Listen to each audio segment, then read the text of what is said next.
Welcome, ladies and gentlemen, to the Live Free Now show, bringing you the news, views, tips, and tools you can use to live a free, prosperous, and healthy life. Today, we are going to be talking about the philosophies of libertarianism, anarchism, voluntarism, agorism, anarcho-capitalism, even some left-leaning anarchist philosophies like anarcho-syndicalism. And we're going to break it all down and explore what their philosophical foundations are and how these philosophies relate to the modern world. It's all about freedom, peace and freedom, and super excited to talk about this today. Part of the reason why I wanted to talk about this is because I did a video recently that was titled Trump, Biden, or Agorism, or self-governance it was.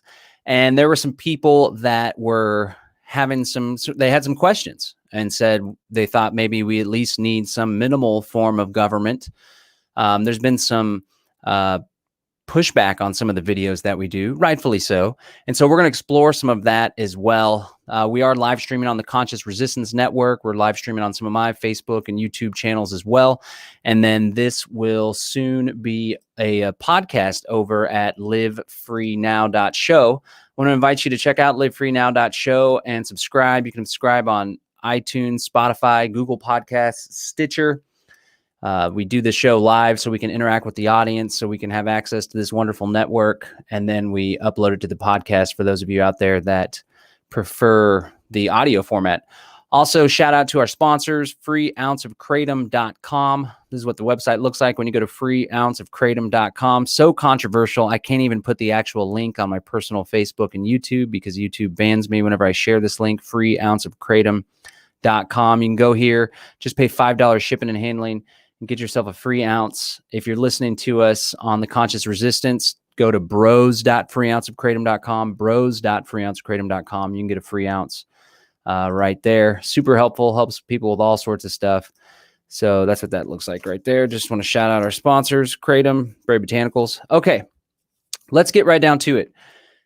First, we'll start with the philosophy of libertarianism, which really grew out of the classical liberal philosophy that started being espoused in the 17th and 18th centuries. So for the longest time, essentially all there was feudalism and serfdom and the divine right of kings. And it was a really nasty situation when it comes to people's liberty and freedom. And it was those rulers that had total control over the public. And there was no ideas. Well, if people talked about liberty or stepping out and speaking against the king, oftentimes they got drawn and quartered. So it was a really miserable existence. But then people started philosophizing and wanting more freedom. And of course, we had the Magna Carta and the classical liberal revolutions, the English Civil War, the American Revolution, and the French Revolution. And there were figures during these times like John Locke, for example. And people started talking about civil governance and the idea that there is no divine right of kings and government is instituted with people that want to have more order and have more justice in society, to take things out of the state of nature, as John Locke said.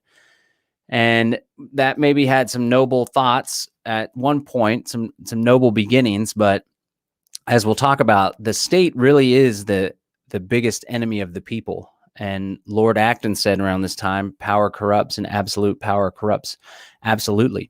So these ideals started forming, classical liberal ideals, a higher standard of living for the masses, greater mobility, the idea that it's not just the royalty and the monarchs and the lords that should have a say in government and that should have a right to self-determination. Rather, all people should have that.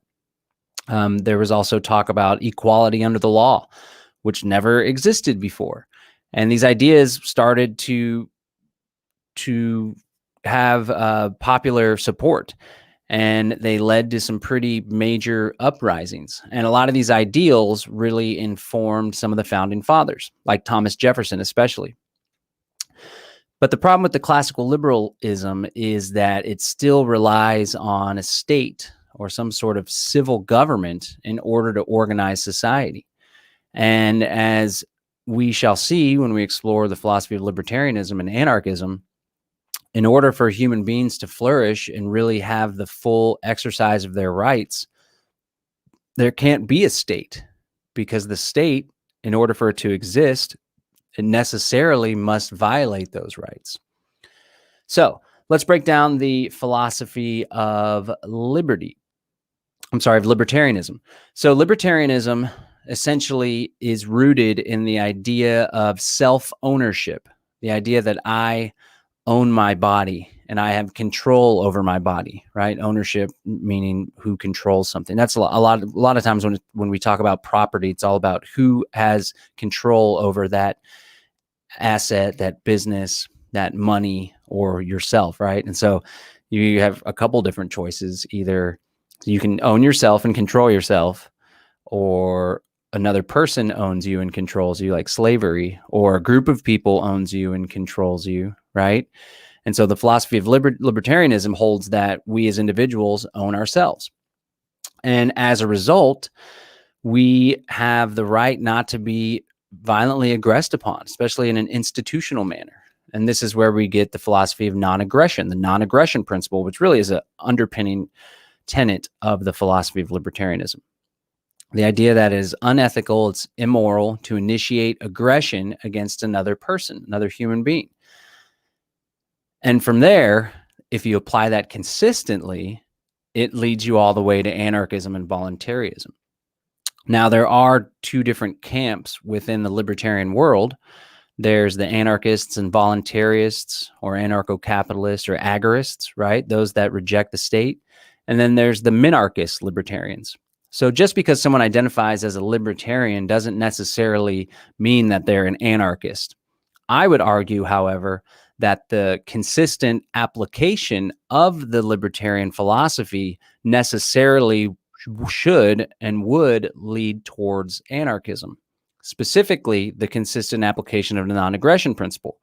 Because if you are to have a state, even a microstate or minarchist state, then there still needs to be some sort of taxation mechanism in order for that state to function. And in that taxation mechanism, we have someone's rights being violated. So you got the self-ownership, non-aggression principle. Another big tenet is the right to the fruits of your labor, or the right to own property, and the right to voluntarily exchange that property with other people. Of course, this modern government that we have today wholeheartedly violates the right of free exchange with other people. I really like the term voluntary exchange when it comes to describing economic principles. A lot of people get all frustrated and upset about capitalism as a banner, as a fighting creed. I like capitalism personally. I like this camcorder that I'm presenting to you on. I like this awesome Audio Technica microphone and this big screen that you can't see here, where I can see all your comments here. Like this guy here, NAP. I don't know if he's saying NAP is greater than bootlicking or NAP equals bootlicking, but capitalism really does produce a whole lot of stuff. We'll talk a little bit more about that when we talk about economics and stuff as well. And so you have voluntary exchange. And, at the end of the day, you can kind of leave it there. As a political philosophy, libertarianism doesn't necessarily decide all sorts of other philosophical, moral questions, like what we ought not to do with our private lives. Really, it's a very tight political philosophy that deals with how human beings ought to interact with one another, or if there is to be a government, how that government ought to interact with the individual and respect the individual's rights. Now, these minarchist libertarians, they want to see what, I forget the author of this. This is an essay that I read in ethics class in college, philosophy class. The night watchman state idea. Maybe someone can help me in the comments here. But it's the idea that the only function of government should be security and defense. and justice, essentially. Security and defense are pretty much the same thing. Security and justice, and securing the borders of the nation state, right? And so me, as an anarchist, I reject the notion of the nation state altogether. I believe that nation states have created an environment where those individuals that are born within a massive geographic area are subjected to the laws that are dictated by a very small group of people. I believe that it's the advent of the nation state that made it really easy for governments to engage in these horrific, hellish wars, massive wars, World War I, World War II. It's highly unlikely, absent this mechanism of taxation that the nation state enjoys, would they be able to put together the resources and the funds in order to go and wage all these wars. People very likely wouldn't voluntarily contribute to give all these wars. So I reject the nation state. I would like to see things decentralized, micro nations, micro communities, city states. And then people often talk about, well, how are we going to defend ourselves from foreign aggressors, right? You could still have a confederation of city states, communes, micro communities that bands together and supports the whole. You know, people oftentimes are tied together with certain cultural beliefs and different tribal and familial backgrounds. And so these people that share common reverence for freedom perhaps could still have a mutual defense compact, much like the Hanseatic League, where there was a bunch of city states and they all banded together to protect themselves from foreign aggression. So I'm going to try to make this conversational. Like, I don't have a presentation or anything. I never rarely do. I just want to break down libertarianism, anarchism, voluntarism, agorism. There's a lot of confusion on these terms, but hopefully I can convey them in a simple way so people can understand. And we already have Kathy Hopper, my friend Kathy Hopper here, asking, John, I hope you define anarchy. Some are very confused by the meaning of that word.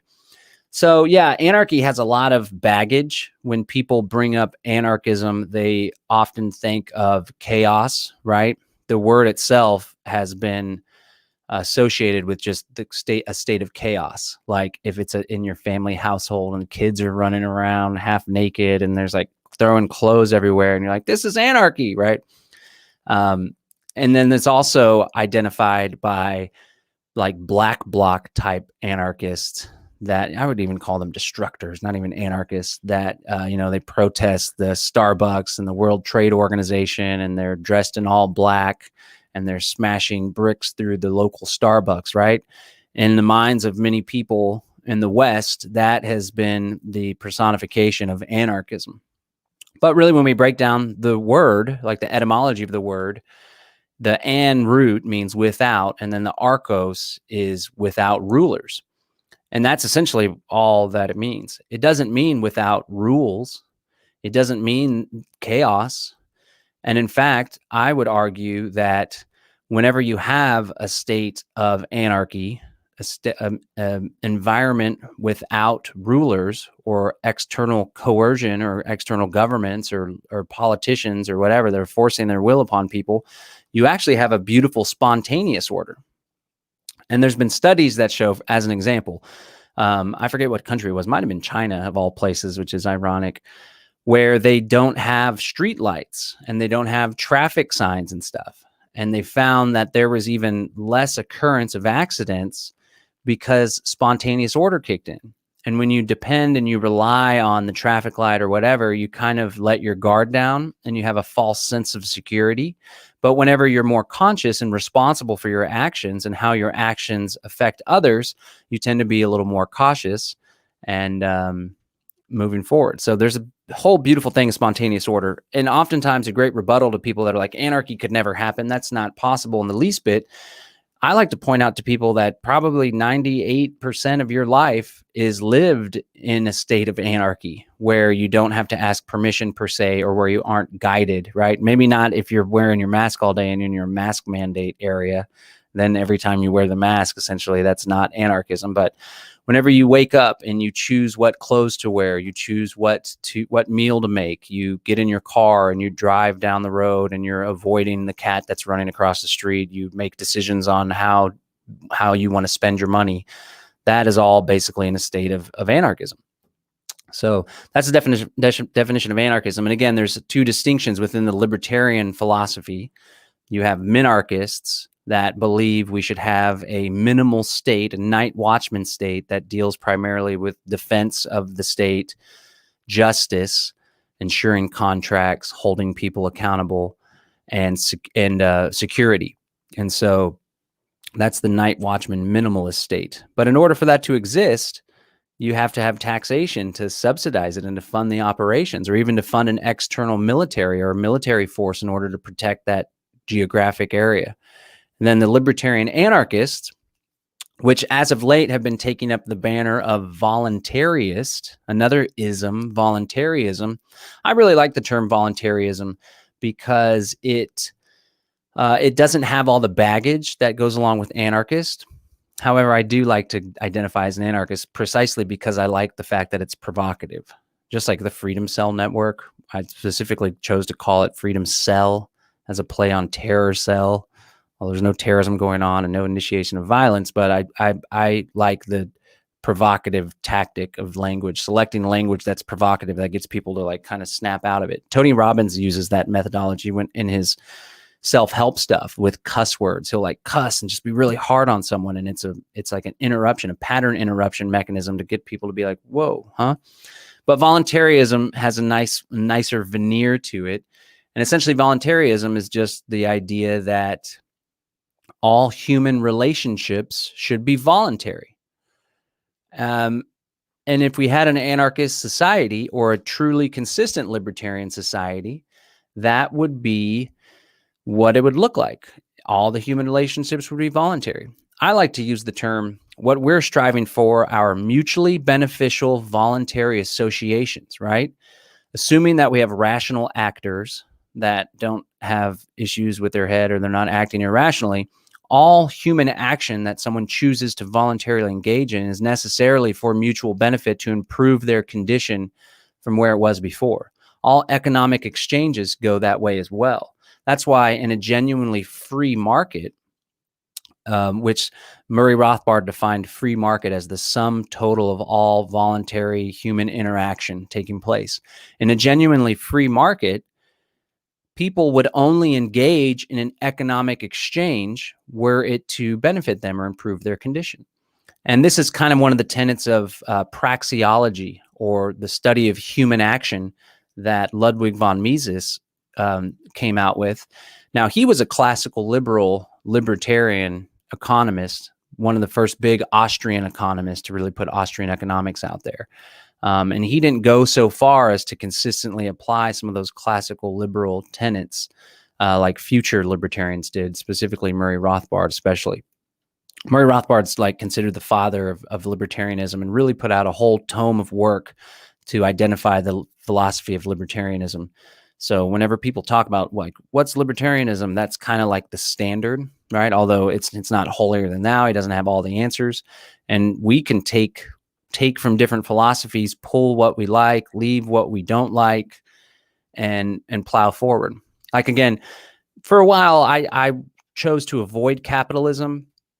But now that everyone's so anti-capitalist and there's like all this nastiness about capitalism, I kind of like bringing it back. I don't know. There's an element to my activism and communication where I deliberately want to provoke certain reactions in people. And so like, yeah, capitalism isn't necessarily an evil thing.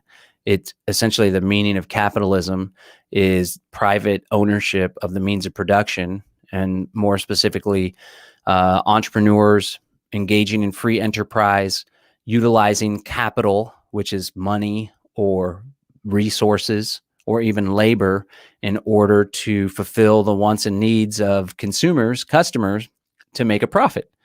And that alone isn't a bad thing, right? Let's get into some more isms. So you have capitalism, and a lot of times most of the criticisms of what people believe to be capitalism is actually what could be defined as corporatism, which is capitalism plus state cronyism, special favors, special deals, regulatory benefits, protectionism, revolving door politics, where someone in the head of a pharmaceutical company becomes a regulator in the FDA and vice versa.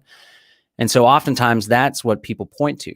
I will say, however, so John Mackey has this concept of conscious capitalism, and it's kind of like putting a more of a human, compassionate touch on capitalism, which is what I'm all about. Like, I'm a capitalist. I utilize capital. I even import kratom in bulk by the kilos from Indonesia. And then I mix up my creativity and I break it down into smaller packages, and I help other people get off of pharmaceuticals and quit drugs and quit addiction and find more peace and balance, right? So there's nothing unethical about what I'm doing. In fact, the farmers in Indonesia, which has a much smaller economy than the United States, they're benefiting immensely, and their standard of living is rising from this global capitalism, right?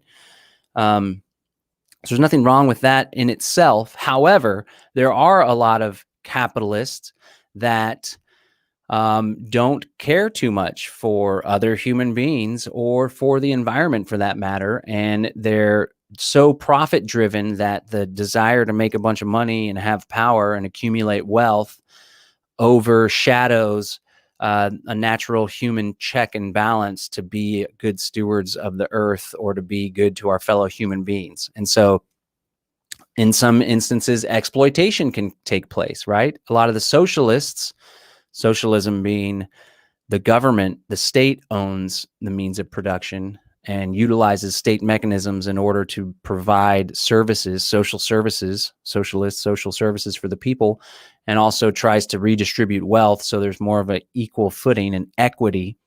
In all reality, the funny thing is socialism and communism oftentimes are financed by high power capitalists and globalists. This is even how Lenin and Trotsky came to power. There's this great book called Wall Street and the Rise of the Bolshevik Revolution by this guy named Anthony Sutton.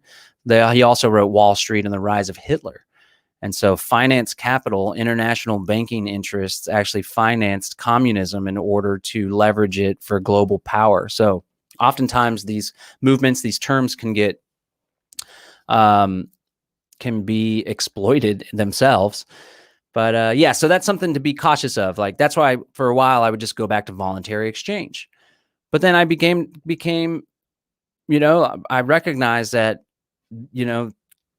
not voluntary exchange helped to create this, but it was also capitalism and a mixing of capital and finance and investments and entrepreneurs taking risk. So there's that. But essentially, it's just all about freeing the market. Let's talk a little bit about Austrian economics. Before we do that, let's go to some of your comments. I'm kind of rambling, but hopefully you guys like it. There's a lot of people tuned in, so appreciate that. Alyssa says, I'm going to order kratom for the first time. Thanks, John. Right on. Feel free to reach out if you have any questions. I can be reached at 512-773-6102. Don't troll me now, but if anybody has any questions about kratom, then I can help them out there. And again, the website is freeounceofkratom.com, freeounceofkratom.com. If you're watching on the Conscious Resistance, go to bros.freeounceofkratom.com. So thank you for letting us know that you're going to be making a purchase. I'm 3 hours from any city, so don't have any issues. That's great. The government does more harm than good. That it does. In fact, I don't think it does much good at all. I think it's bad news bears. Mike McKay over in California says, I pay 40% in taxes in California and still drive over potholes every day. Man, Mike, I strongly implore you to vote with your feet and get the hell out of that socialist communist hellhole that is just in total decline. Sourdough says, minarchist with a little pukey face. All right, that a boy. Just kidding, laugh out loud. Socialism can be cool with no state. That's something to consider too, like of kind of voluntary socialism where people come into a situation, a commune, a society, and they voluntarily opt into redistributing their wealth, egalitarianism. Everybody has to work a certain amount of time or whatever. There's no profit motive. And if there is excess profit, then it gets redistributed to the group as a whole. If somebody wants to jam like that, then I'm cool with that. But just don't force it upon me. I think as anarchists, voluntarists, libertarians, if we can honor other people's political philosophies, as long as they don't try to force them upon us, I think we can gain some ground there. I mean, of course, communists and tyrants don't care about any of that, but it's like, why do we think that we have all the answers? I just know what I think is best for me and my family and my crew.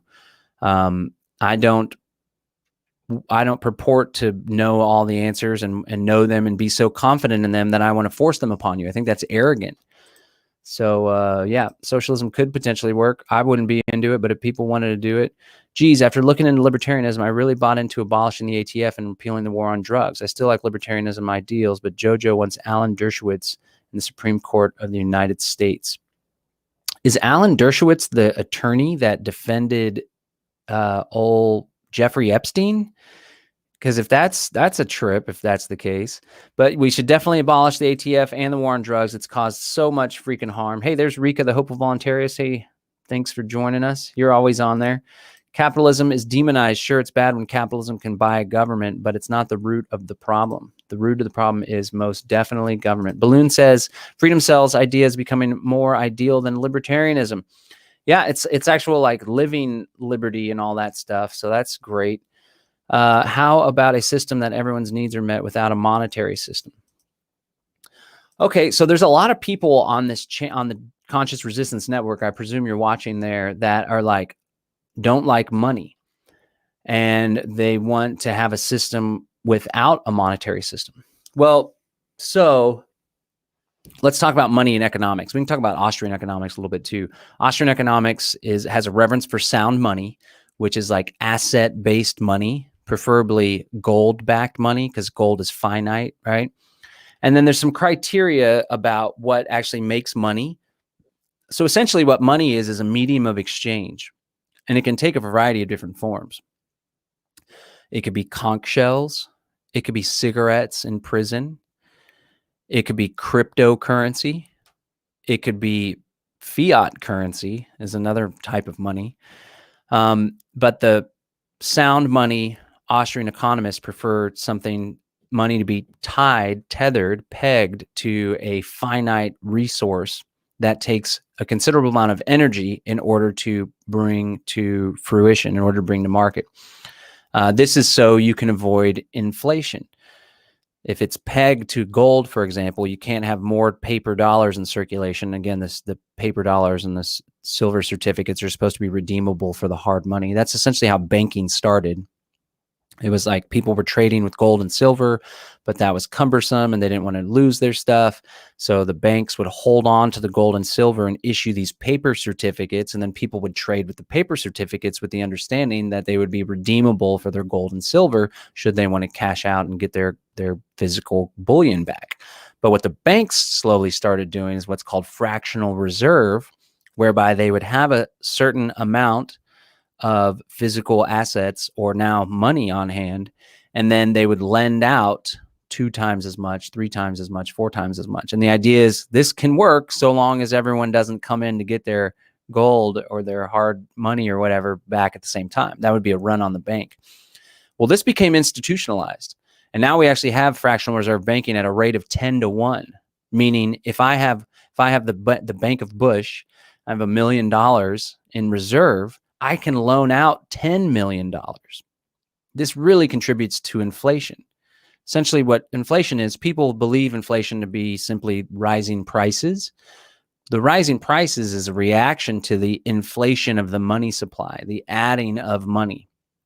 And so what we have now is a terrible, terrible money system through the Federal Reserve System, right? If you look at your dollars in my wallet, everybody's done this exercise before, but let's do it again. If you look at your dollars, you see that at the top, they have Federal Reserve note on them.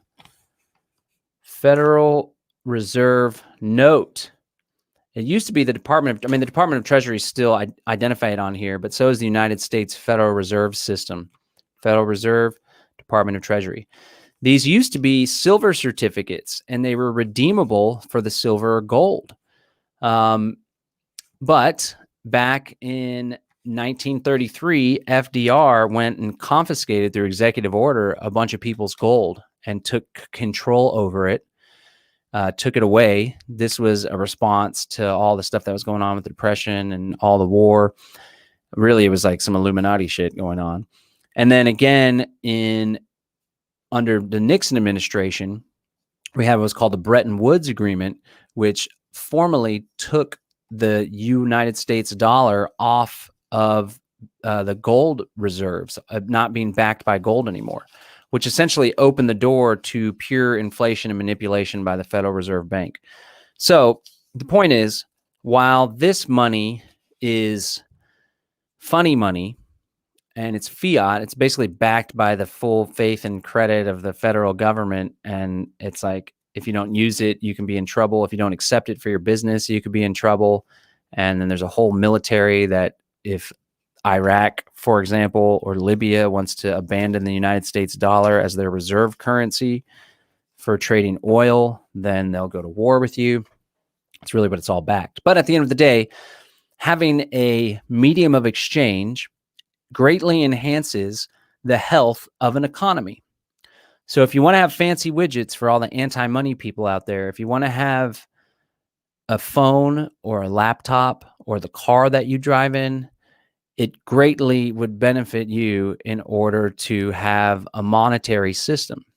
Without a monetary system, humans by design are going to want to trade with one another because there is specialization, division of labor. Some people are better at farming than others. Some people are better at being a doctor. Some people are better communicators. Some people are better doing videos. Some people are good salespeople, so on and so forth.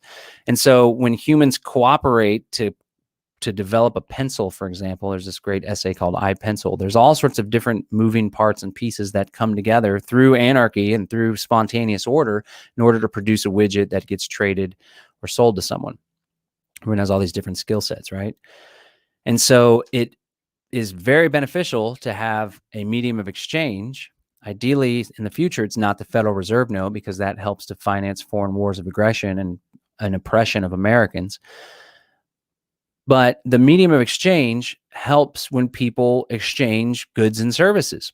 And so early on, there was barter, right? So I have cows on my farm and I milk the cows every day to produce milk, gallons of milk. And the guy across the street, he's a chicken farmer. He's just shelling out eggs left and right. Well, we often trade milk for eggs. Works out great. No worries, no government involvement. It's a simple barter exchange. But what happens when the two people when somebody wants something from another human being and they don't have a match in the wants and needs department? So it's like, hey, I could really use some eggs, but I don't have milk anymore, or the cow died, or it's just a totally different person that wants eggs and they don't have anything to offer the egg farmer that he wants or desires. So in this instance, it benefits us in order to have money, a medium of exchange that can act as an intermediary between the two people so they can engage in exchange. And if you want to have a economy, right? So there's ways that you could do this on a micro scale where it's like a gift economy and we all farm together and we have things organized in a more egalitarian way. You can have that on a micro scale. But on a larger scale where you import capital, resources,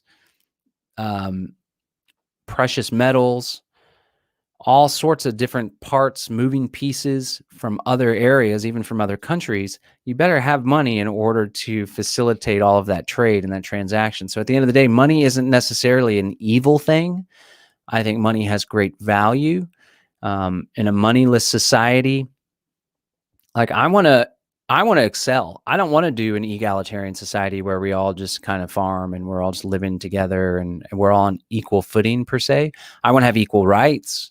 I want to have equality under whatever rule system that we come up with. But I want to be able to excel at life and produce a lot of income so I can grow and get a fancy luxury RV to travel across the continent with my family and my girlfriend. And I would love to have a freaking private jet someday to be able to go wherever the hell I want in no time at all. I would love to have so much excess wealth that I can invest in all sorts of activist enterprises and other businesses and startups and so on and so forth. And so in an egalitarian, moneyless society, I wouldn't be able to do that. That's one of the problems with these folks like, what's his name, the Ubuntu movement and the resource-based economy and stuff like that. I'm cool if you want to jam like that. I don't think it'll work on a mass scale. I don't think it'll work to have the innovation that comes with self-interest and the motivation to exceed and to profit and stuff like that. So, I mean, in that regard, I'm a capitalist, not a communist in the least bit. Okay, so we talked about the roots of libertarianism, self-ownership, non-aggression principle, voluntary exchange. Free markets rise out of that as well. As Murray Rothbard defined free markets as the sum total of all voluntary human action. We talked about libertarianism. We talked about anarchism, without rulers, a society without government, without coercive hierarchies, without kings, without prime ministers, without presidents and Congress critters, right? And then voluntarism is essentially like anarchism, but it really focuses on voluntary human relationships, which is a beautiful thing. We're going to talk about agorism here in a sec, but let's go and hit up some of your comments. And then I want to make sure I hit, Conscious Resistance. This is Derek Bros. Michael Tellinger is the guy. I think Derek debated this guy or did a video with him as well. His whole thing was like, you got to do a certain amount of labor and a certain amount of hours every day, so on and so forth. One of my girlfriend's mentor, her name's Erica. She went to an event where he was presenting his Ubuntu idea, and she busted him and was like, well, what are you doing? Seems like you're flying around on planes, visiting different groups and doing public speaking engagements. You're not there doing the 5 hours a week of labor on the farm or whatever. I want to make sure that I get to these comments too, because there was a comment. I don't know if this person's watching right now, but I wanted to respond to some of their questions because they gave some great objections. And if there's anybody watching that has any doubt or thinks that libertarianism is bogus and it's like a bunch of white guys in their basement twiddling their thumbs and never really has any real world application, or if you think anarchism is a terrible idea or it's a good idea except we need government for these particular functions, I would invite you to comment so we can address some of your comments. And we can have a conversation, which is good. Looks like everybody's having a great... I love how on the live videos, people have conversations and chat amongst themselves and all sorts of stuff. It's super duper great. And yes, the Bank of Bush, it's coming. There's so much money in the medical industry, but without a free market, monopolies like insurance, government, and corporations will rape the people. Yeah, government uses its monopoly over finance, over health, all sorts of things to benefit, to pick winners and losers, essentially. Okay, let me respond to this comment here. Check it out. So this was a video I did the other day, a podcast called Trump, Biden, or Self-Governance. And somebody had some critiques of some questions, really. And so I would like to respond to those questions. Maybe they'll tune in, but maybe not. Okay, here we go. Haas Skull says, just let out something that causes me to question the voluntarist perspective, forcing people to follow policies. I think that's something that I said in the video. How else do you stop murder, robbery, and rape if not by using force? How do you stop people from doing things that are going to affect other people's freedom and life when that's what they want to do?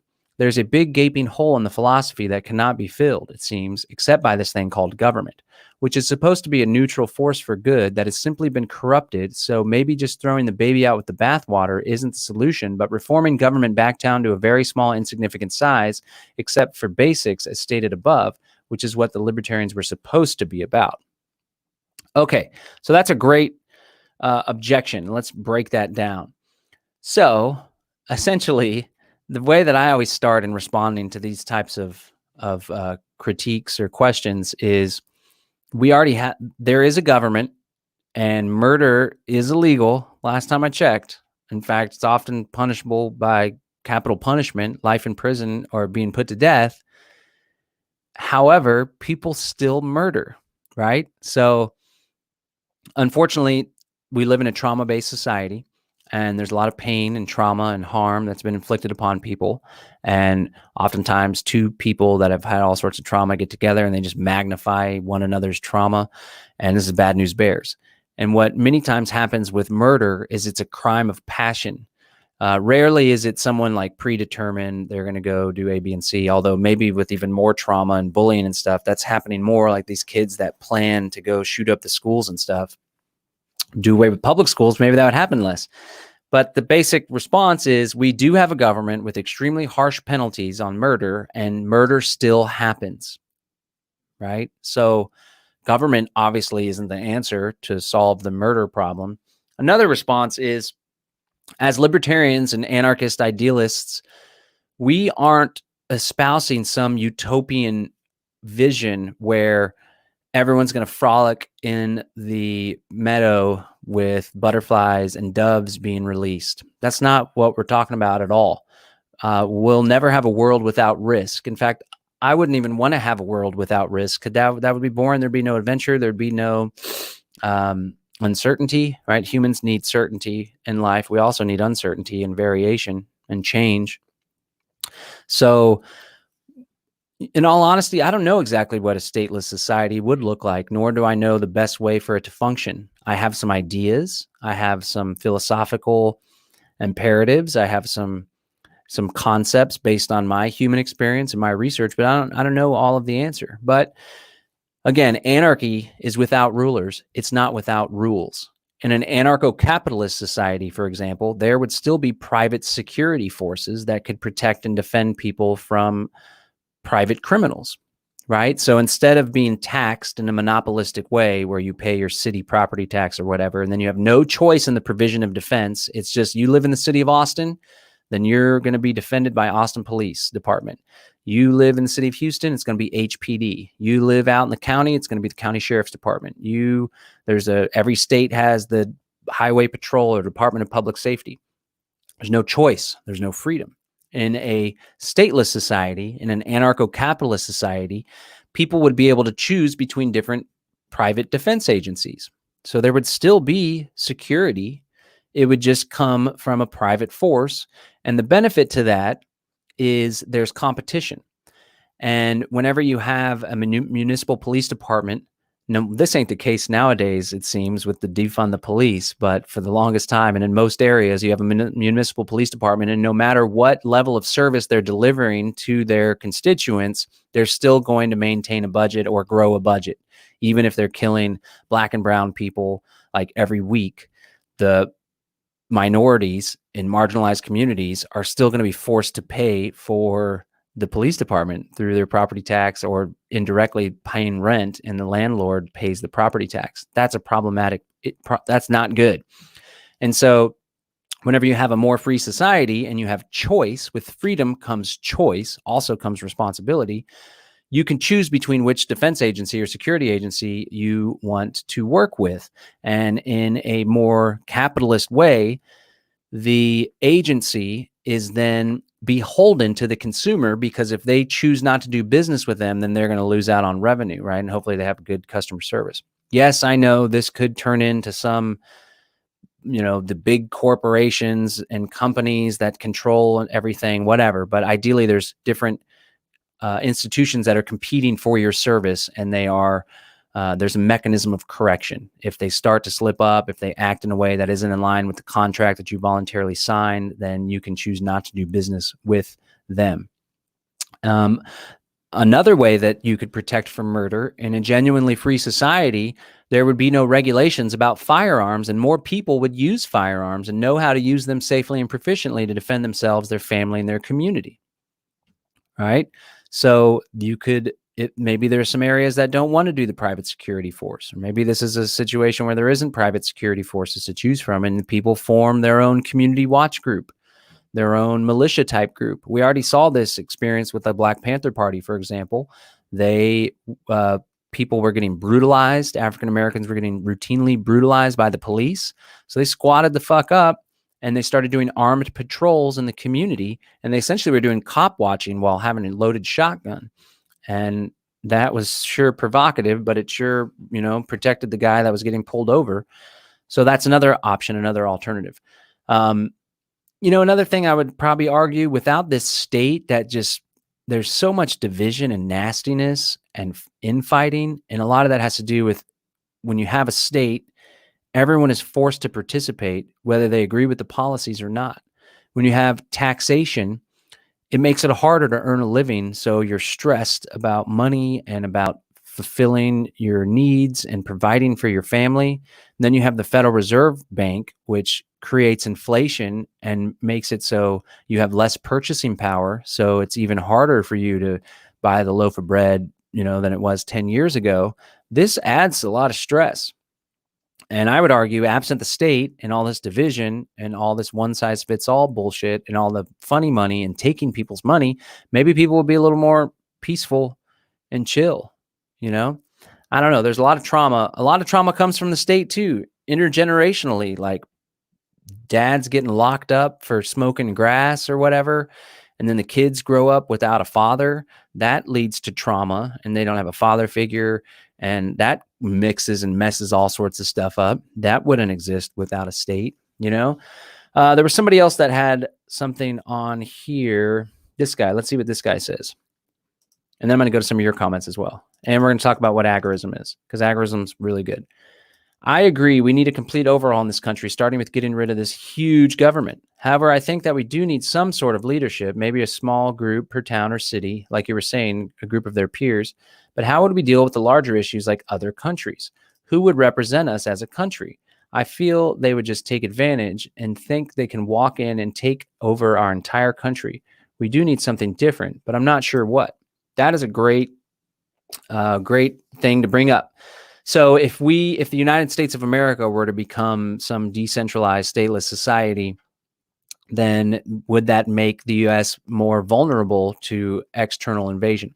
First thing, the beauty that we have in the United States of America is we're protected by the Pacific and Atlantic Ocean. So strategically, defensively, that's a great position to be in, unlike Western Europe or all these Southeast Asia, and all these countries are all next to each other.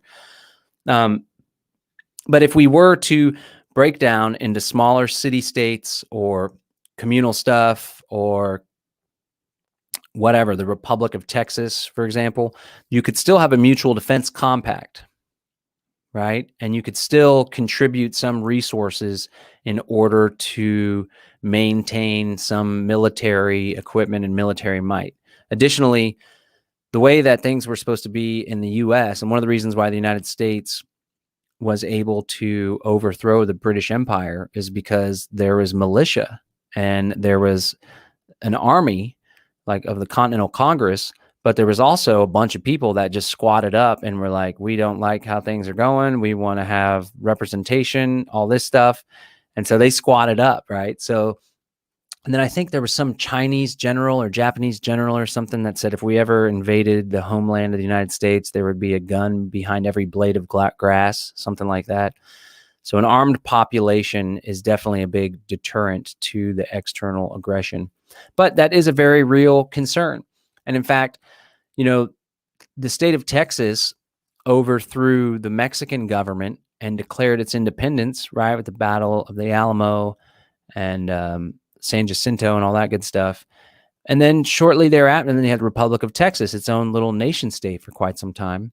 Not that long, actually. And then shortly thereafter, they decided to join the Union, the growing United States of America. And they did so because they wanted to have protection from the French, or if the Mexicans fought again, or any other external aggressors, Spain. And so remember, there's 6 different flags that flew over the state of Texas. And so let me see if I can name them: Spain, Mexico, France, United States of America, I guess is one of them, Republic of Texas. I can't name the 6th. So that's what the state of Texas did. And it's like, man, the state of Texas could have been its own nation state that could have protected itself potentially, but that's definitely something to concern ourselves with. So the way that I see things playing out is, let me go ahead and define what agorism is, and then I'll parlay this into it. So agorism, we talked about libertarianism, we talked about anarchism, voluntarism. Agorism is an outgrowth of libertarianism, but more so than being a philosophy, it's more of a strategy, means to an end, right? Samuel Edward Konkin III is the one that came up with this strategy of agorism. And in the New Libertarian Manifesto, he does lay out some philosophy. And he specifically talks about something that I mentioned earlier, that in order to have a free society, we need to have the consistent application of the libertarian philosophy. And we need to have consistency within our means and our ends. So if our ends are a free society, total freedom, libertarianism, a libertarian society, then our means should be consistent with that. And he argued against the Libertarian Party, saying that Libertarian Party politics is not consistent with the end of a free society. What is consistent, the most appropriate means would be counter economics, engaging in anti-state activity, engaging in black and gray markets, black markets being those activities or those goods or services which are expressly prohibited by the state. They're illegal, they're banned. Gray market activities being those activities, services, or goods which, in order to engage in said activity, you need permission from the state. So he said, if we want to have a free society, let's just start doing this stuff on our own, and let's build our own little networks and our own communities and our own agoras, right? And so that's a very beautiful thing. Agorism.info is a great website. Read the New Libertarian Manifesto. It's a great strategy. Myself, bros, all sorts of activists are way into it. And then we're not just talking about it, we're actually doing it. And we're building these counter-economic communities, these agoras. And so this is how I see things panning out. To kind of recap, we got 10 minutes left. I try to make these an hour. I'll go to some of your comments as well. And hopefully some people have dropped some rebuttals and some criticism to all these philosophies. This is how I think we can achieve freedom, liberty in our lifetime, or at least in our children's lifetime, or at least our grandchildren's lifetime, because we got to adopt the long game. We can't get frustrated and concerned about the politics of the day. We need to start laying the foundation now, so we plant the seed now and it blooms into the free societies. Let 1,000 free societies bloom, right? And so I don't think that we will see the wholesale collapse of the nation state, which is like a super state institution. You had city states, you had little fiefdoms and stuff, but the nation state is the ultimate. I guess a giant empire would be the ultimate, but that's what we have in the United States of America. People often neglect to remember that the United States started off as 13 colonies on the East Coast. And then it expanded westward with Manifest Destiny all the way out to California.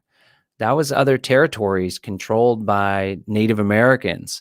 And Mexico went all the way up into New Mexico and Arizona and parts of California, right? So the United States is a giant empire. And when you look at other countries, it's freaking huge, right? Russia is the only one that rivals it, and China's huge as well. But there's a vast geographic area that the United States empire has overtaken, not to mention Puerto Rico, Guam, Hawaii, Guantanamo Bay. And then on top of all that, there's this great book called Empire of Bases by Chalmers Johnson I read back in college. There are so many United States military bases all over the world. There's an empire of bases, and there's also a financial empire of the Anglo-American establishment. But oftentimes that's not an American empire. That's actually an entity, institution, secret society, roundtable groups that is on a higher level. This is like the Illuminati stuff on a higher level in the United States government. They leverage and use the United States government for their own benefit. So we have those institutions. I don't think that these institutions are necessarily going to go away. I do think that we did an Unloose the Goose episode. Folks that follow me here, you guys would love the Unloose the Goose podcast. Go to unloosethegoose.com. It's like a podcast super group. Jack Spirko's on it. This guy, Xavier Hawk, Sal Mayweather, Sal the Agorist. Maybe some of y'all are familiar with him. But there's also this guy named CJ who does the Dangerous History podcast. And he was talking about the things that we're seeing right now in the American political scene are indicative of an empire in decline. Whenever an empire has overextended itself and is starting to lose faith and credit, and the people are starting to fight with one another. And so we could see a fracturing of the United States empire. There's this great book called Bye Bye Miss American Empire that talks about all of the secessionist movements, historically and contemporary. And so we could see a fracturing. And in fact, that could be, imagine if Trump holds power, whether legitimately or illegitimately, and like some of these super liberal states like California start breaking off. Honestly, I don't think that would happen because California is probably going to need to be bailed out sooner than later. Some of these more Democrat-run states that are just being run into the ground are probably going to need to be bailed out by the federal government. But maybe Biden takes office and Texas secedes, whatever. I don't think any of this is going to happen in the shorter term, although there are secessionist movements in Colorado and Northwest United States and California. Once, like the rural areas in California that are more conservative want to break away from that little pocket there in LA and San Francisco and all that stuff. So I think that we could see some fracturing and some balkanization, but ultimately, I believe the best strategy to freedom, it's not going to be a whole 100% totally free society. I don't think that we'll ever see that. I don't think that we'll see some anarchist utopia where the states just are like, oh, well, they're just going to give up power globally, right? So like the communists, they want to have a global communism. And a lot of these folks, like the anti-capitalist socialists and anarchists, I'm doing air quotes for the podcast audience, and the communists, they're not like tolerant like my philosophy is, where it's like, okay, you guys want to do something over here, you guys want to do that over there, that's fine, just don't affect me, don't enforce that upon me. These communists want to have a global communist dictatorship, right? And then they say they'll dissolve the state and so the proletariat can live in harmony, but that's just a red herring. That's false. It's all a means to an end of total control. But I don't want to see it. That would be ideal, but it's not practical to have a totally free earth, right? And so here's where hope lies. I started this little tangent, I don't know, maybe like 5 or 10 minutes ago. Now I'm finally getting to the point. I believe that we as anarchists and agorists and voluntarists ought to adopt a strategy of figuring out a way to have peaceful coexistence with the statists. Okay? So what does that look like? Well, Samuel Edward Konkin talks about different densities of agorism and different pockets of agorism in society. And so I would like to see, and this is what we hope to do with the Freedom Cell Network, which has over 4,000 participants. You can sign up at freedomcells.org. We just start networking and laying the groundwork so we can support one another through mutual aid, so we can work together to achieve common goals. And a lot of these goals can be centered around the fulfillment of our important wants and needs. And so we can create an environment where the benefits that some people receive from the state, social safety nets, for example, health insurance, healthcare and stuff, we have collaborated voluntarily, and we are providing those services either through the network itself, through mutual aid, or through sister institutions, companies, entities that have formed around the network in order to cater services to the network. Perfect example is a health share. So once we have a good enough number of people in the Freedom Cells network, I would like to figure out a way to have our own health share. Instead of health insurance, it's a health share. I currently have one right now. It's called Zion Health Share. I pay $200 a month.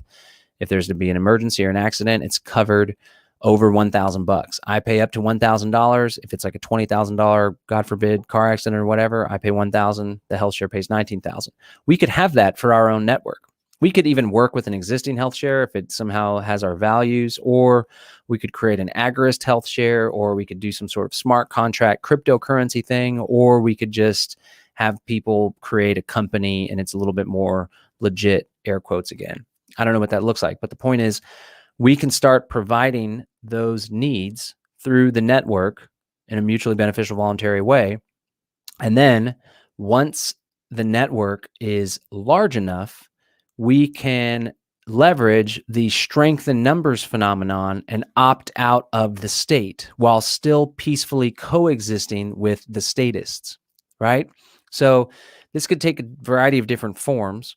There could be literal geographic pockets where agorists, libertarians, Freedom Cell Network participants buy large pieces of land, 50 acres, 100 acres, 20 acres. Derek Bros aims to do this down in central Mexico, western Mexico. We want to do this here in central Texas. There's all sorts of folks that are interested in this idea. Many are doing it. Many are striving towards it. And so imagine 24 micro communities, intentional communities where people are living there. They're self-sufficient, right? When you're self-sufficient, it's easier to be more free than if you're dependent on the state for food or for healthcare provisions, right? This is what they aim to do with mandatory vaccination or the vaccination scheme where they take away privileges if you don't take the vaccine. Like you can't be employed here or there. You can't go to these grocery stores. There was even an article in the New England Journal of Medicine today that purported to do just that, encourages to do just that, to put these disincentives to take away privileges, penalties, and fees. They were even like, we shouldn't make it outright illegal where people get fined or arrested, because then that would allow for judicial inquiries about the legality of it. It's like, so we're going to do it anyway, like an end run around that judicial check and balance in air quotes again for the podcast audience.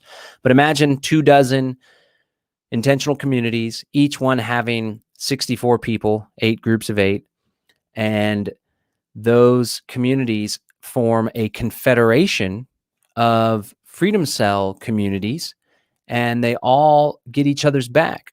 And maybe on one day, we all share our Declaration of Independence, and where we put the state on notice and let them know that we're no longer participating in their unethical institution. We think it's unethical, it's harmful. Frankly, we have no use for it. We're providing for ourselves, so on and so forth. But here's where I think the innovation can come in. I don't hear a lot of anarchist thinkers espousing this idea. So it's like, okay, we want to do our own thing, but then, the rebuttal is always, well, you drive the roads, don't you? And you go here and there and you get benefits in this regard, whatever. So it's like, all right, we have become so self-sufficient where 95% of the shit we do on our own, and we benefit on our own. We engage in group activities to figure all that stuff out. For that last little 5%, it could be like, okay, we're going to pay the gasoline tax, or we agree to some sort of use tax or use fee whenever we do engage with the existing institution. I think this is really practical as well. There's papers and concepts of non-territorial governance, where you can choose which operating system, essentially which legal system you want to utilize, perhaps for your marriage or for your business contract. There are special economic zones, or free private cities is another concept this guy Titus Gabel is pushing. And essentially you go in and you make a contract with the nation state whereby they give you a certain amount of freedom within your geographic area, and there's still some strings attached, like a micro tax or hiring people from the country, whatever. I'm not saying that's what I want to do, but there's already elements of this compromise freedom type deal, right? And as the state continues to undermine itself and delegitimize itself through all the crazy shit going on with Donald Trump, for example, and through everyone just seeing how the state is all corrupt, right?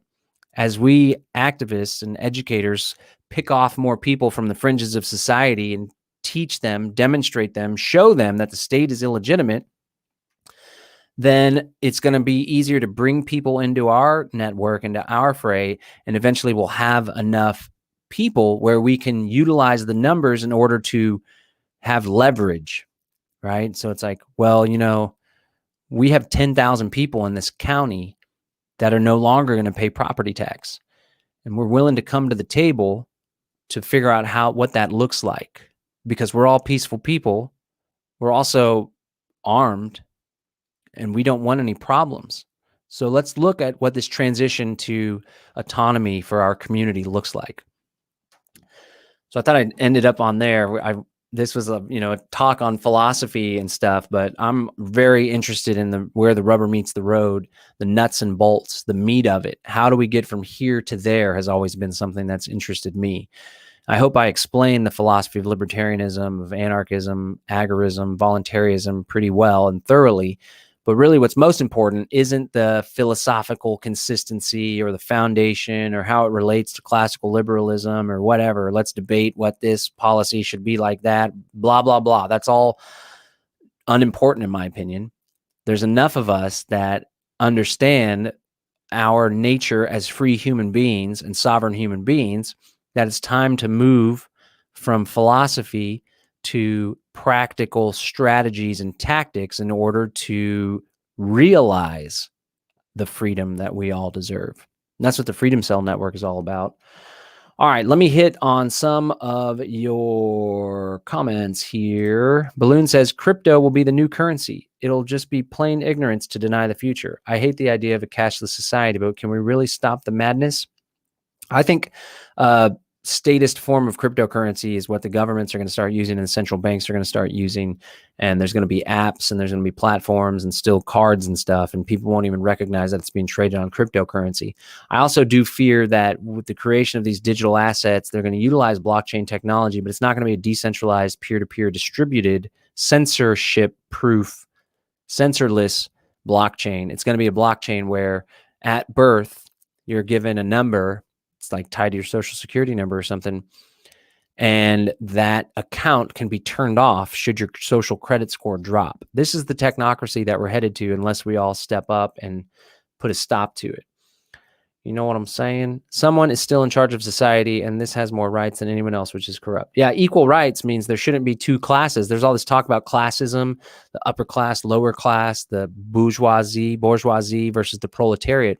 Well, libertarian class theory, agorist class theory, Murray Rothbard talked about this as well, is the productive class, those producers in society which are adding value to other human beings, the productive class, and the parasitic class or the political class, those bureaucrats, politicians, bankers, those folks that leech off of the body politic and they don't provide value or benefit to society. And so whenever you have a group of people that can appoint themselves or that can make laws that everyone else is required to follow, but they don't even have to follow, then you essentially have unequal rights. And it's a problem. That's why Cop Block had that thing. Badges don't grant extra rights. Really great tagline. Monopoly money and US money, same color tint. Yep, it's very similar to monopoly money. But still, I still want to stack me some Federal Reserve notes. They may be Federal Reserve notes and fake faux money, but I try to keep a nice little stash in my wallet. What? It's like $85. Nothing too crazy. I like to, whenever I have $100 bills, put it on the outside of my billfold so I can see the 100 and kind of think about money, and it's a $100 bill rather than a couple ones. Right? I need to do an episode on money. I did some stuff on money before. It wasn't super popular on the Conscious Resistance channel, which is where the bulk of the live audience comes from, but I think it's super important. And almost every feed I do, I see people that are like, money's bad, money's evil, we need a cashless society, no money. And I like to point out, somebody actually reached out to me today. They purchased some Kratom, but they said like, man, your talk about how we're dispelling money and pushing money away from our lives when we talk like this really hit home for me. Because there's a lot of people that are like, fuck money, money's bad, and they're living in poverty.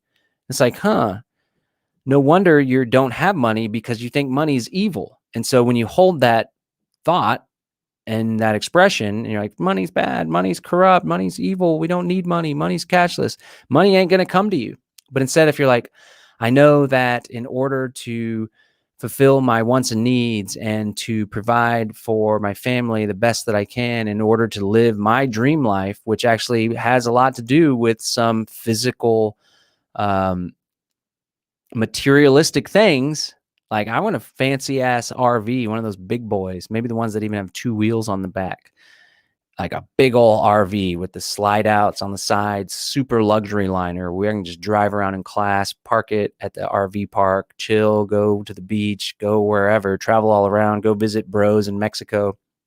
Although you may not want to drive a fancy thing down in Mexico, get stopped by cartels or something. It's relatively safe in Mexico, I should say, but I wouldn't drive a fancy ass car through Michoacan where Derek is.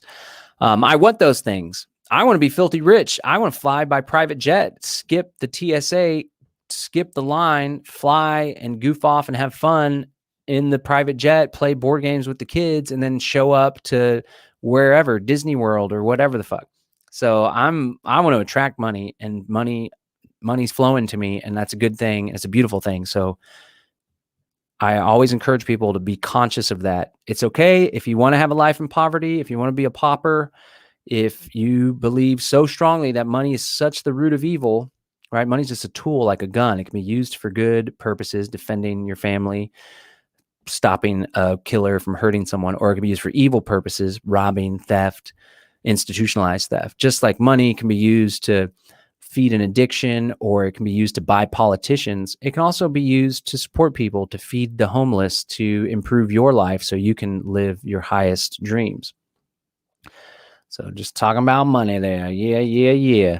David Graeber, the anthropologist and anarchist, one of the founders of the Occupy movement, proved that there was no barter systems. I'm pretty sure there was barter, and that was the early way that money came about and money evolved out of that. But I'd be curious to learn more about that. Maybe you can share in the comments any papers or articles or videos or whatever. Property rights are important. Owning land is a blessing. I should say, a lot of early anarchism originated in the left anarchist, anti-capitalists.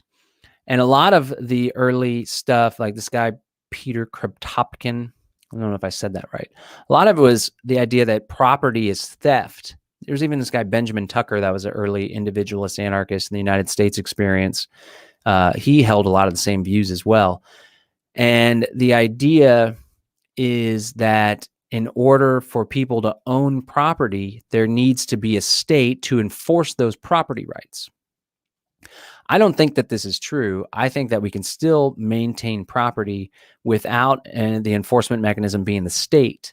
There can still be courts or arbitration mechanisms that people opt into. There can still be private security that can help you defend your property, or you can be the one to defend your property and not outsource or abrogate or delegate that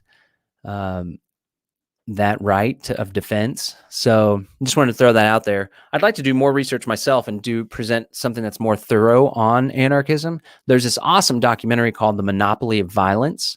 One of my fellow co-hosts on the Unloose the Goose podcast, Peter Quinones, he also does the Free Man Beyond the Wall podcast with I think it's with Fee. Is it Fee? It's one of those think tank libertarian things, but a good one. And he helped to produce this documentary. There's a whole section towards the end of it, probably like 20 minutes, and it just lays out this really solid history of anarchism, going back to even before I even aware that anarchist was espoused. And they talk about the first guy that came up with the concept anarchism and the word anarchism, and then they get into the early roots and really point out that it was early leftist roots, right? But again, as long as there's no ruler, you can have the anarcho-syndicalist thing and the little communal thing, and you can have I don't think you can have anarcho-communism. That doesn't seem right. And you can have the anarcho-capitalist and the agorists. And ideally, if the guys on the left weren't so damn anti-property and anti-capitalist, then maybe there could be some jiving going on. But a lot of the anti-capitalists are like, no, this is the way that it has to be for everyone. Globally, we will not rest until capitalism is destroyed. Now let me tweet about it on my smartphone. Right? Alrighty. Okay, guys. I think I'm going to wrap it up. I appreciate everybody tuning in today to the Live Free Now show, bringing you the news, views, tips, and tools you can use to live a free, prosperous, and healthy life. We are rocking and rolling, moving and grooving, trying to do a show almost every day during the week if I can. I also have aspirations to do a live show where it's like every weekday at 11 a.m. you can expect this show, and then we could do call-ins. I could get a producer and you could call into the program and stuff. Thinking about that, just kicking around. But either way, I just want to let you know that I really appreciate you tuning in and giving us a listen. I appreciate you for exploring these radical alternative ideas. And I appreciate especially those of you that are taking action and aren't just thinking about things and reading about things and talking about things on social media. But more importantly, you are helping to create all of this stuff.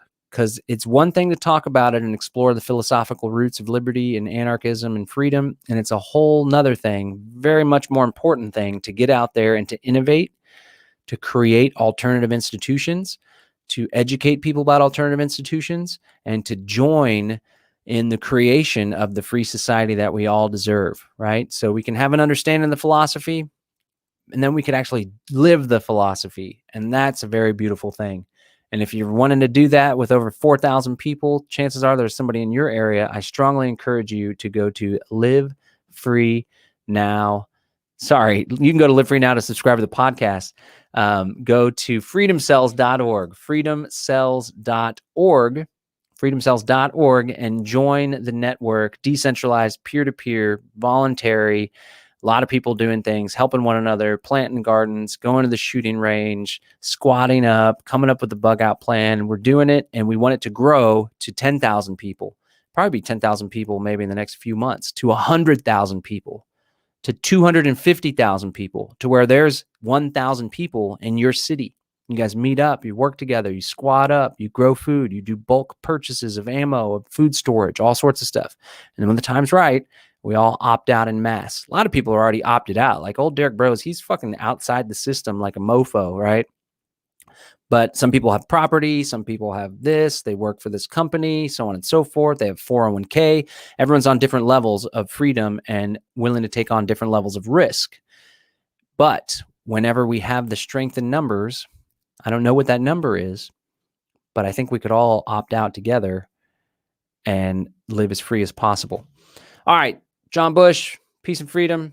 Thank you, thank you, thank you, thank you. Thank you. Oh, one more thing. Somebody's saying, Looney Larpster, I disagree. Taxation are violating your rights. It's a public financing mechanism. The problem is that our tax dollars are being stolen and spent on violence. Well, that's the thing. If you don't consent to giving the money and it's extracted from you through coercion, the fear of violence being inflicted upon you, then it necessarily is a violation of your rights. If you appreciate the service that government provides and you appreciate living in a democratic republic or a democracy or an oligarchy is really what it is, and you're like a Republican or Democrat voter and you feel it's your civic duty and you have pride in paying your tax bill, then it isn't a violation of rights. But it most definitely is a violation of my rights because I reject wholeheartedly the institution of government. Even if that government was doing good work or more of a night watchman micronation, I don't think that we should be subjected and forced into participation by virtue of being birthed in a given geographic area. It is a violation of rights. Taxation is theft if you object to it and don't want to participate. Plain and simple. All right. Thank you so much, everybody. This is John Bush. I'm out. Subscribe to the podcast, livefreenow.show.